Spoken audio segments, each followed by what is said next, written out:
David Hallyday s'est épanché sur sa relation avec sa sœur, Laura Smet.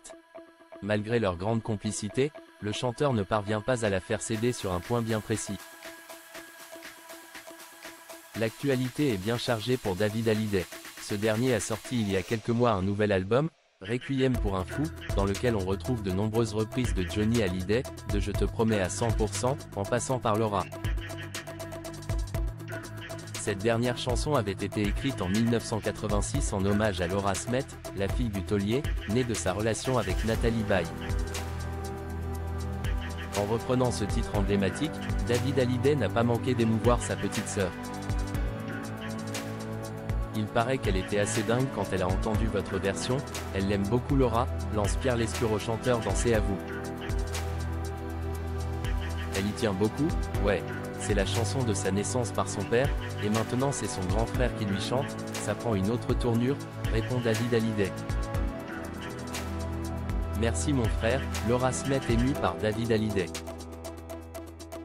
Il est vrai qu'en juin dernier, après avoir écouté cette nouvelle version de Laura, la principale intéressée avait partagé sa joie sur Instagram. Émotion ce matin. Merci mon frère, avait écrit Laura Smet en story sous une photo du morceau en capture d'écran. C'est alors qu'est venue une idée à Pierre Lescure dans C'est à vous ce mardi. Et un jour vous en ferez un duo ? Demande le journaliste à David Hallyday. Un duo ? Mais non, je lui ai déjà demandé, je lui ai dit, viens chanter. Mais elle ne veut pas chanter cette chanson, répond l'artiste, un brin déçu.